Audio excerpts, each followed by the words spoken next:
हमारे पर्यावरण तीर्थ जसनाथ जी के अवतार स्थली डाबला तालाब से यहाँ पे आए हैं रात में। उनमें से जाल के पौधे यहाँ लग करके बड़े वृक्ष बनेंगे और जो सहजन के पौधे हैं वो आप सबके घर में जा करके और हरित सदस्य के रूप में हमारे परिवार का हिस्सा बनेंगे और जसनाथ जी के प्रसाद के रूप में हमारे ऊपर स्वस्थ जीवन की कृपा बनाएंगे, ऐसी मैं कामना करता हूं। डाबला तालाब की जो मुहिम है वो बहुत बड़ी मुहिम है। आप में से अधिकांश जो महानुभाव है वो उससे वाकिफ है। उसके बारे में मैं थोड़ी सी बात कहना चाहूंगा, लेकिन उससे पूर्व थोड़ी सी बात जो हमारी महान संस्कृति है, क्योंकि जब तक हम हमारी परंपरा है उसके बारे में सांगोपांग समझ विकसित नहीं कर लेते तब तक शायद हम उतना योगदान देने में सक्षम नहीं होंगे जिस योगदान की आज के समय में हमारे प्रदेश, देश और दुनिया को जरूरत है। मैं जब छोटा था तो ये सुनता था कि जसनाथ जी ने वेदों का सार कह दिया, उपनिषदों का सार कह दिया, गीता का सार कह दिया। मैं ये सोचता था कि वो सार क्या है जो उन्होंने कहा, और उस सार को उस जमाने में, क्योंकि जसनाथ जी ने किसान परिवार में उतार लिया, किसानों को संबोधित किया, तो हमारे पास में आज भी हमारे जो बुजुर्ग हैं वो अशिक्षित हैं। उस जमाने में तो कल्पना ही नहीं थी, तो कोई ऐसा साधन नहीं था कि उनकी शिक्षाओं को हम संजो कर रखें। तो हमारे जो महान सिद्ध पूर्वज थे ये जिम्मा उन्होंने उठाया। उन्होंने जसनाथ जी की उन महान शिक्षाओं को अपने जीवन में धारण किया और जीवन में धारण करने के बाद में आगे बताया अपने बच्चों को, और फिर वो सिलसिला चलते चलते आज हम तक आया। आज तो हम लिख भी सकते हैं, किताब भी छाप सकते हैं। उस समय अगर हमारे वो पूर्वज सिद्ध होने का संकल्प नहीं लेते और सिद्धत्व पर कायम नहीं रहते तो आज हम में से कोई जसनाथ जी को नहीं जानता। कतरिया सर में कहीं हो सकता है छोटा सा उनका थान होता, राजगांव में जिस तरह से भूमियां होती हैं उस तरह से हो सकता है उनकी पहचान होती है, वो भी नहीं होती। क्यों? क्योंकि उनकी पहचान 500 साल बाद कायम रहे। इस चीज का उस समय जरिया नहीं था हमारे पास में, तो वो जरिया हमारे सिद्ध पूर्वजों ने दिया। लेकिन वो सिद्धत्व वाली बात क्या थी, इसके बारे में मैं सोचता रहता हूँ। हमारे उपनिषदों में कुछ महावाक्य हैं, जैसे पहला महावाक्य है अहम ब्रह्मास्मि। बृहदारण्यक के जो उपनिषद है यजुर्वेद का, उसमें लिखा हुआ है अहम ब्रह्मास्मि का मतलब मैं ही ब्रह्म हूं। उसके जवाब में एक और वाक्य आता है तत्त्वमसि, तू भी ब्रह्म है। ये बात जो है छांदोग्य उपनिषद में, सामवेद में कही गई। इससे निकल करके तीसरी बात आती है, वो ये कहती है कि अयम आत्मा ब्रह्म, यानी आत्मा ब्रह्म है। ये बात कौन कहता है? मांडुक्य उपनिषद अथर्ववेद का।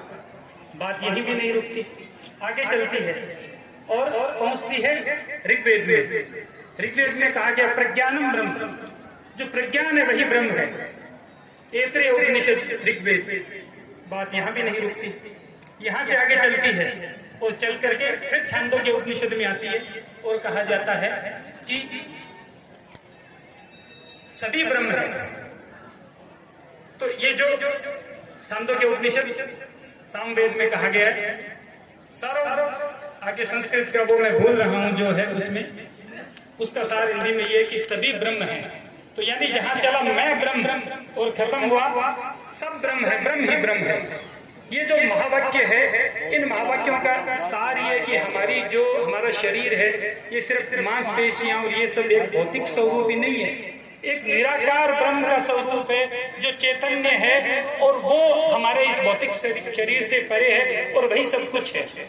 इस बात को, इस सार को जसनाथ जी ने एक शब्द में कहा जिसको अपन कहते हैं आदेश।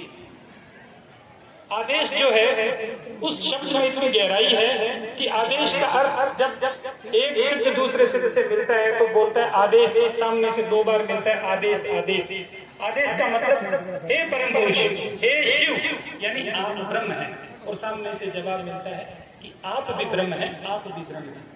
तो जो बात जहां से शुरू होती कि मैं ब्रह्म, यहाँ मैं को तोड़ करके आप ब्रह्म है, ये जो प्रतिस्थापना है यही वो सार है जो सार जसनाथ जी ने सूत्र रूप में दिया। अब ये जो सार है ये बोलने से आगे बढ़ के कैसे है, ये शब्द से सिद्धि तक कैसे जाता है, ये सोचने की बात है। जब हम ये कहते हैं कि आप परम पुरुष हैं, आप शिव हैं या आप ब्रह्म हैं, तब हम हर मनुष्य के अंदर व्याप्त अच्छाई को संबोधित करते हैं, उसकी विचार शक्ति को संबोधित करते हैं। जब मनुष्य विचारवान होता है तो वो रचनात्मक होता है, और जब वो रचनात्मक होता है तो वो सकारात्मक होता है, और जब वो सकारात्मक होता है तो वो अपना योगदान दे पाता है, मनुष्य होने का अधिकारी कहलाता है। तो एक शब्द के माध्यम से उस रूप में उन्होंने वो चीज हीरोई। मैं अफ्रीका में था 2 महीने पहले, वहां बात चल पड़ी, पूरी दुनिया से लोग आए हुए थे। तो उन्होंने ये मुझसे पूछा कि आपका जो थार का रेगिस्तान है ये दुनिया का सबसे ज्यादा जैव विविधता वाला रेगिस्तान है, इसकी खास वजह क्या है? आप तो 20-22 साल से इस फील्ड में काम कर रहे हैं। तो मैंने उन्हें ये निवेदन किया कि हमारे थार रेगिस्तान में जितनी जैव विविधता है उतने हमारे राजस्थान का हिस्सा जिसमें खूब बारिश होती है, चाहे वो पूर्वी राजस्थान या सबसे ज्यादा बारिश वाला दक्षिणी राजस्थान, उसमें नहीं है। जबकि हमारे यहाँ तो पीने का पानी बताते हैं कि बुजुर्ग की घी मिल जाता था, पानी नहीं मिलता था, वो जमाना भी था जो हमारे बुजुर्गों ने देखा। तो ये जो इसके बावजूद इतनी जैव विविधता है, ये मैंने उन्हें निवेदन किया कि ये इसलिए है कि जसनाथ जी ने हमारे बुजुर्गों को पर्यावरण को जीना सिखाया। एक पर्यावरण का जो एस्पेक्ट है वो एस्पेक्ट होता है थियोरिटिकल एस्पेक्ट, क्योंकि मैं प्रोफेसर हूं तो इन चीजों को हम लोग समझते और समझाते हैं, पढ़ते हैं। थियोरिटिकल एस्पेक्ट का मतलब ये हो गया कि किसी भी बात के बारे में लिखना, उसके बारे में डिस्कशन करना। एक होता है उसका अप्लाइड एस्पेक्ट, उसका मतलब ये होता है कि उसको जीवन में धारण कर लेना। जसनाथ जी ने और जसनाथ जी के बाद में हमारे सिद्ध पूर्वजों ने हमारे जीवन में उन चीजों को ढाल दिया, इस कारण हम शाकाहारी रहे। हमारा चौथा नियम कहता है जसनाथ जी महाराज का दिया हुआ, भूख मरो पर जीव न भटको। 21वां नियम कहता है मृगा वन में रखत कराई। क्यों? क्योंकि डेजर्ट की इकोलॉजी का इंजीनियर है हिरण। अगर हिरण नहीं होता तो पूरी इकोलॉजी खत्म हो जाती। इसलिए उन्होंने कहा कि भैया आपको बचाना है, और मांसाहार पे ऐसा प्रतिबंध कि भूख मर जाओ, खाना ही नहीं है। मरने से बड़ी तो आगे कोई बात ही नहीं है। लाइन काट दी थी, एक्सक्यूज नहीं कि इया वे तो खा लियो, इया वे तो ना खाइयो, ऐसा नहीं, मर जाओ, खाना नहीं है। इससे ज्यादा आपको क्लियर कट बात कहीं नहीं मिलेगी। और ग्रीन एक्शन यही नहीं कि सिर्फ हमारे सिद्ध पूर्वजों को कहा, खुद ने अपने हाथ से जाल लगाया, और बाद में उनके बाद में उन्होंने भी ऐसा नहीं कि कह गए और चले गए, अपने हाथ से लगाया। जाके देखो चाऊ में जाल पालो जी के लगाए हुए आज भी खड़े, यहाँ पे खड़े हैं आपके कुंद्रासर में। तो लगातार जो इकोलॉजी पे काम हुआ हमारे पूर्वजों द्वारा, उसकी वजह से इस धरती पे मनुष्य के अलावा बाकी जीवन है, वरना ये पूरा रेगिस्तान सऊदी अरेबिया की तरह वीरान होता और यहाँ पर ये वनस्पति भी नहीं होती। तो ये बहुत बड़ा योगदान है हमारे पास में, विरासत है। ये जो विरासत है यही विरासत हमारी रचनात्मकता है, और इस विरासत को हम फिर से संभालें और वास्तव में हम उनके बच्चे हैं, उनकी बेटियां हैं। इस बात को साबित करने के लिए एक मौका फिर हमारे पास में लौट के आया है, और वो मौका है डावला तालाब का। सैकड़ों सालों से देवभूमि उनकी अवतरण स्थली खुद रही थी। आप जाके देखोगे आपकी आत्मा रोएगी। उनका हुक्म हुआ, हम सब लोग जागे। 6 महीने पहले सिलसिला शुरू हुआ। उसके बाद में एक मुट्ठी चूना वहां से नहीं खुदा है। पूरी 294 बीघा जमीन के ऊपर तारबंदी ऐसी हो गई है जैसी भारत पाक सीमा पे है। 2 फीट नीचे ग्रिक बजरी और सीमेंट, 6 फीट ऊपर जीआई एंगल। टाटा का जीआई 4 लगातार, और टाटा की कुल्फी भी जीआई 5 फीट जारी। इतना बढ़िया व्यवस्था, 30,000 पेड़ उसमें खेजड़ी के दूसरे लगे हैं। इतनी तरह की मृष्टीय घास है कि 15 दिन पहले संयुक्त राष्ट्र संघ ने पोस्ट की डावला तालाब से, पूरी दुनिया में गई वो। और वहां पे रूप प्रसाद के रूप में 75,000 सहजन के पौधे वो मिट्टी जिसको हम माथे लगाते हैं वो अब हमारे घर में, हमारे आंगन और बाखर में उन पौधों के साथ में रोपित होगी। वो पौधा जो है वो पल्लवित होकर वृक्ष बनेगा। उस सहजन के पत्ते जब 2 दिन छांव में सुखा दें, फिर पीस करके रख लें और आटे में जैसे नमक मिलाते हैं आटा गूंथते वक्त, उस तरह से मिला लें 1-1.5 चम्मच। सीधा तरी ले लें उसकी, उसको छाछ दही में डाल लें। विश्व स्वास्थ्य संगठन ने सहजन को सुपर फूड कहा है। सब तरह के कुपोषण को दूर करता है और बहुत तरह की बीमारियां होने नहीं देता है। तो वो पौधा हम सबके घर का हिस्सा बने। या पौधे रखे हुए हैं, अभी बता देंगे। कोई गट्टा है उसके ऊपर शायद रखे हुए, की लबा से रखे रहे कुंड पर है। तो जाऊंगा या ना सोचो कि मोटो ले जाऊं, छोड़ जाऊं, तापर जामे जन छोटो व्यापी आप दुखाड़ी करा देखभाल करा तो मोटो हो जाए। कई बार मोटा छोटा चक्कर में एक लेवर 5 नाश करते हैं। बहुत नाजुक को दो थोड़ सो टच होते टूट जाए, बस इतनी कमी आई। तो ये पौधा आप लेके जाएं, इस पौधे को लगाएं। उसके बाद में इसमें फलियां लगती है तो पतली सांगरी जैसी फली हो तो तोड़ के सांगरी की तरह सब्जी बनती है। फूल है उनकी चटनी बना लो, पराठे बना लो। कुल मिलाकर के बहुत गुणकारी है। लकड़ी टूट जाए तो वापस रोक दो जनवरी लास्ट में, और इधर जुलाई महीने में हरी होकर वापस टूट जाती है। कुछ फलियों को पका ले और उनके बीज तैयार करके नए पौधे लगा ले तो सिलसिला चलता रहेगा। 10-12 फीट का पौधा होता है, ज्यादा लंबा नहीं होता, कच्चा होता है बस, और कोई काम आता नहीं है, जल्दी टूट जाता है। तो ये आयुर्वेद में भी सहजन का बहुत हमारे साथ में वैद्य जी बैठे हैं, बड़ा औषधि है, इसका महत्व है। तो ये हम रूम प्रसाद लगाए। 191 पौधे जो झाड़ के हैं वो सारे यहाँ लगाए। बड़ी अच्छी बात है कि आपने जो अकेशिया टोटलिस है, जिसको अपन ये खराब वाला कीकर बोलते हैं, वो निकलवाए हैं यहाँ से, क्योंकि वो हमारी धरती की दूसरी देशज वनस्पति को होने नहीं देता। तो रुस्तम दोहरा ट्रस्ट के इस कदम की मैं सराहना करता हूँ। और मैं तो हमेशा कहता हूँ वन मंत्री को, उनको ये बंद करो कीकर लगा करके, ये राक्षस हैं पर्यावरण के और हमारी जमीन को बर्बाद करें। हमारे देशज पेड़ झाड़ खेजड़ी लगनी चाहिए, कंकेड़ा लगना चाहिए। तो आप ये झाड़ लगाएं और आगे बढ़ें। ये आपने जो कदम उठाया है ये बहुत ही सराहनीय कदम है। अंतिम निवेदन मैं सबसे ये करना चाहता हूँ कि जो डावला की मुहिम है, इसको बनाना है विश्व का पर्यावरण तीर्थ। पहला कदम तो ये हुआ कि सुरक्षा हो गई। दूसरा कदम इतनी तरह की घास सुरक्षित हो गई। तीसरा पेड़ लग गए, पौधे अब पेड़ बन जाएंगे। चौथा 75,000 पौधों की जन पौधशाला रूप प्रसाद में वितरित हो रहे। पूरी दुनिया में इतनी बड़ी जन पौधशाला नहीं है। तो बहुत काम हो गया, पर अपन है किसान। तो अपना काम क्या है कि बहुत लंबे समय बाद में जाकर के और दिखाई देगा दुनिया को, अभी दिखाई नहीं देगा। मैं खुद जब अफ्रीका 2 महीने पहले गया हुआ था तो भारत के माननीय वन मंत्री भूपेंद्र यादव जी ने मुझे पूछा, वहाँ मिल रहे थे तो मेरे से पहले सदगुरु मिल के गए। तो वो जो 12 लोग थे जिसमें से किसी एक को दुनिया का भूमि संरक्षण का सबसे बड़ा सम्मान उनको देना था, तो उसमें उन्होंने मुझे चुना। 12 लोगों में भारत से सहयोग से 2 थे, एक सदगुरु वासुदेव और एक मैं। तो भूपेंद्र यादव जी ने पूछा कि ये मिस्टर जानी आपको क्यों मिला, सदगुरु को क्यों नहीं मिला? तो मैंने कहा साहब ये तो जूरी जानती है इंटरनेशनल, जिसने सेलेक्ट किया। मैं तो इतना जानता हूँ कि भारत में होता तो सदगुरु को ही मिलता। तो उन्होंने कहा कि ऐसा क्यों कह रहे? मैंने कहा मैं जमीन पे हूँ और इतना जमीन पे हूँ कि दुनिया का भूमि संरक्षण का सर्वोच्च पुरस्कार हिंदुस्तान के बेटे को मिला है। आप पर्यावरण मंत्री और 1 साल बाद पता लगा आपको, तो सोचो मैं कितना जमीन पे हूँ। इतना जमीन पे आदमी होता है उसको कौन देखता है? तो अपन बहुत जमीन पे हैं। यही मुहिम अगर हमारे अलावा कोई और करता, सामाजिक पृष्ठभूमि हमें किसी से गिला नहीं है, पर सामाजिक पृष्ठभूमि हिंदुस्तान में मायने रखती है। अगर हमारे अलावा कोई और करता और जसनाथ जी भी अमीर जी जानी जात का घर नहीं चुनते तो आज दुनिया विश्व गुरु होते पूछते इतनी बड़ी बात कह गए। और ये जो हमने काम किया ये भी अगर हमारी जगह कोई और करते तो अभी तक पता नहीं कितना ढोल बज जाता। खैर हमें उसकी परवाह भी नहीं है, क्योंकि हमें तो हमारे पूर्वजों के रास्ते पे चलना है। तो मेरा निवेदन यही है कि जब उसको विश्व का पर्यावरण तीर्थ बनाना है तो बात बड़ी है और अपने को बनाना है, इसलिए और ज्यादा बड़ी हो गई।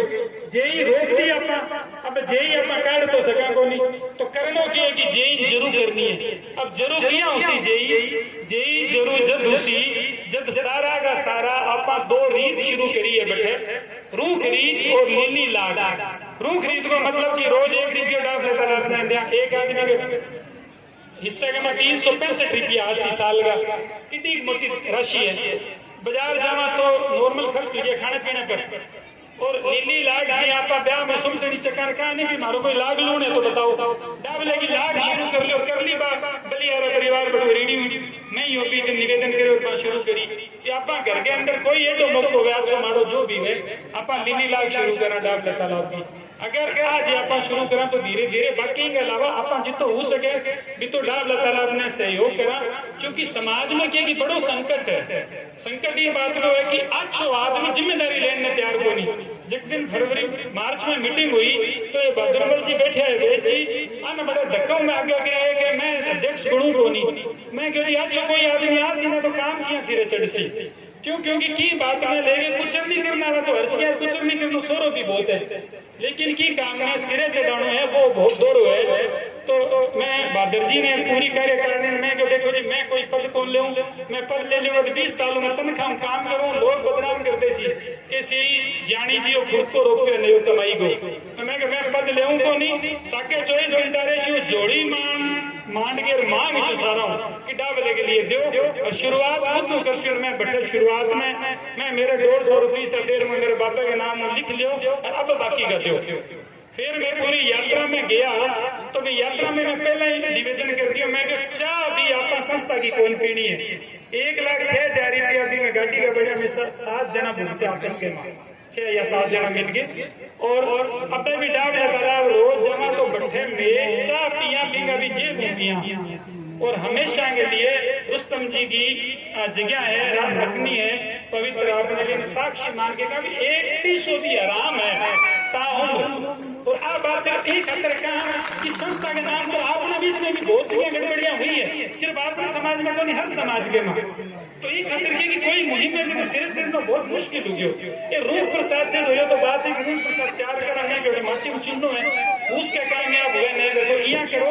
1,10,000 रुपया बीज का लाख से बीज में तनख्वाह खरीद हो ताकि ना तो संस्था को पीसो ले जे खुदा क्या जन पैसा अपना की सारे घर उल्टा लाग दिए जन हक आ गयो खर्च करने को तो ये मैं ही खतरी मैं दिया मैं क्यों ताकि ना सो तो अफसोस नहीं कि संस्था का पैसा गया आपनो ही बार कामयाब हो अगली बार संस्था चार से जाएगा तो कहने का मतलब जो है वो इतो ही है कि आज की मुहिम में ही खतरी इनमें मैं पहले दिन निवेदन कर दी नकद मैं भी कोई कौन देना हद तक मैं 20 आवे निस्तो के वे कि जनो जनो रसीद काटने लग गए या रुपया लाख खबर के 10 लाख आ गया अब कोई संस्था पर ये अपमान आरोप कौन लगा सके कि इतना रुपया आ गया जितना रुपया आया बैंक में कोई जाके पूछ लो खाते में और नकद क्यों है 20 ही लिए तो खड़े हो जाओ बाद मेहरबानी की सीधा को बहुत सम्मान हुए जन में सारा जगह है सारा की बच्चे सब हमारे ही बांध दिया जी आप थे बारे अच्छा गजानन एक नानो टाबर है श्री जगदीश जी को बेटो है मन भी सके चीज का जो मैं महाराज थोड़ी है धक्को धक्को मैंने दे दिया तो नहीं होते करो कि हाथ मोड़नो ठीक को 100 रुपया दिया मैंने जने दी गढ़ी यात्रा में 15 जना गढ़ी 20 जना मैं तुरंत में लीनी लाग गया मैं खातम जमा करा दिया संस्था क्योंकि आपा तो ये चीज ने एकदम नियम नहीं छो क्योंकि आपा सिरे चढ़ाने के लिए थोड़ा सा इन्ने होया तो कई लोग आपने बीच में तैयार बैठे बहुत तरह की बात करे भी है सार्थक भी आइडिया निर्तक भी आइडिया मैं सुन्नी बातों में कोई मतलब को नहीं लेकिन वे सुन्नी बातें की है कि सीधे साधे लोगों ने दिल भ्रमित करने के लिए काफी है तो ये खतर सख्ती बड़ी जरूरी है और अपना जगह बुजुर्ग है मैंने वो अपन पत्तो तो कौन नहीं पर मैं अनुमान लगा सकूं मैं 20 साल वो काम करूं ये खतर कि वास्तव में मन में भी बहुत ही दोहराई आई होगी मैं तो आज प्रोफेसर हूं तो भी मैं दोहराई समझूं बे तो सीधा साधा किसान वो बांध करके कितनी दोहराई भूलती है जना आज अपना जसनाथ जी की शिक्षा जगी है बापा ने याद है और अपन जसनाथ जी को रुस्तम जी को जयकारो लगाऊं तो अपन लगावा तो मैं एक बार निवेदन करूं कि अपना पे सारा महान बुजुर्ग बांगे लिए भी अपन जयकारो लगावा जक्का की वजह आपने के कोई शिक्षा को तंत्र को नहीं हो कोई सपोर्ट को नहीं दूसरो बांगी वजह आपा आज भी मूल्य के साथ जीवन जी लाग रहा तो एक बार आपने सारे महान बुजुर्गों की जे और थे जो मान सम्मान दियो इनके लिए थारो बहुत बहुत धन्यवाद रूप प्रसाद सारा जरूर लेके जाइयो और कल डाबरा तालाब में 9 बजे बड़ो रूप प्रसाद को कार्यक्रम है। आईजी बीकानेर भी आने लग रहे थारम जितना पूछ सको कमतारी की रुत है फिर भी जितना पूछ सको बट पूगो आप जसनाथ जी के और ये महान मुहिम के लिए 1 मिनट खर्च कर सा तो 10 मिनट अपन बरकत मिल सी, 1 रुपये खर्च कर 100 रुपया बरकत मिल सी। बहुत धन्यवाद। हरित परिणाम आदेश।